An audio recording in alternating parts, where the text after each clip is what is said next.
অভাব পূরণে কি তবে নতুন মিস্টার ডিপেন্ডেবল পেয়ে গেছে বাংলাদেশ। দীর্ঘদিন ধরেই মিডল অর্ডারের ভরসা ছিলেন মুশফিক, তবে সেই জায়গায় এখন নতুন আশার আলো খুঁজে পেয়েছে টাইগাররা। ঠিক যেন মুশফিকেরই কার্বন কপি। ঘরোয়া ক্রিকেটে প্রায় 50 করে ব্যাটিংয়ের পাশাপাশি 3,500-এর বেশি রান করা এই ক্রিকেটার এবার সুযোগ পেয়েছেন জাতীয় দলে মিডল অর্ডারে। তবে টাইগারদের হাল ধরতে চলেছেন কোন তরুণ, সেটাই বিস্তারিত জানবো প্রতিবেদনে।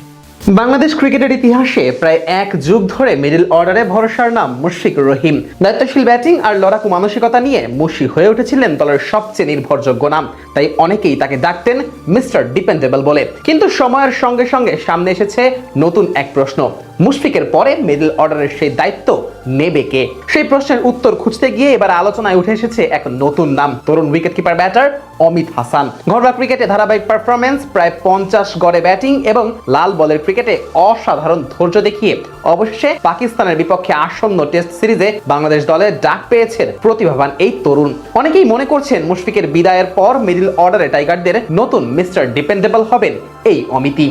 নারায়ণগঞ্জের ছেলে অমিতের ক্রিকেটীয় ক্যারিয়ার শুরু হয়েছিল অনেকটা সংগ্রামের মধ্য দিয়েই। প্রথম দিকে বড় কোনো আলোচনায় নাম না থাকলেও ধীরে ধীরে ঘরোয়া ক্রিকেটে নিজের জায়গা করে নেন এই তরুণ। জন্ম ঢাকার পাশের জেলাতে হলেও কোচ রাজিন সালের হাত ধরে এনসিএল এর সিলেট বিভাগের হয়ে খেলা শুরু করেন অমিত, আর সেখানে তার পারফরমেন্স নজর কাটতে শুরু করে সকলের। 2019 সালে জাতীয় লিগে অভিষেক হবার পর থেকেই লাল বলের ক্রিকেটের ধারাবাহিক পারফরমেন্স দিয়ে নিজেকে প্রমাণ করে চলেছেন 25 বছর বয়সী এই তারকা। টি20 ক্রিকেটের যুগে অনেক সময় প্রথম শ্রেণীর ক্রিকেটের পারফরমেন্স খুব একটা আলোচনায় আসে না, ফলে অমিতের মতো ক্রিকেটাররা অনেক সময় থেকে যান আড়ালেই। কিন্তু তার পরিসংখ্যান বলছে ভিন্ন গল্প। প্রথম শ্রেণীর ক্রিকেটে এখন পর্যন্ত 49টি ম্যাচ খেলেছেন অমিত। এই সময়ে প্রায় 50 গড়ে ব্যাটিং করেছেন 3,500-এর বেশি রান। 11টি সেঞ্চুরির পাশাপাশি অমিতের নামের পাশে এই সময় রয়েছে 17টি অর্ধশতকের ইনিংসও।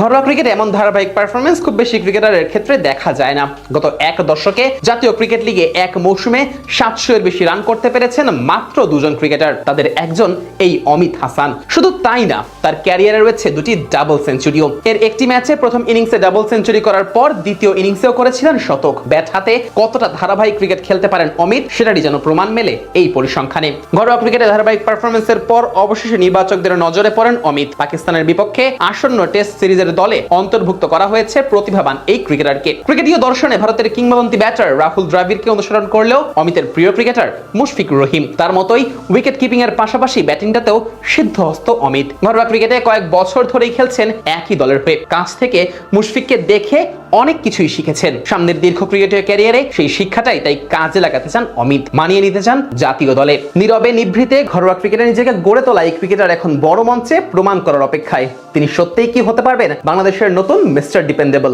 উত্তরটা সময় বলে দেবে।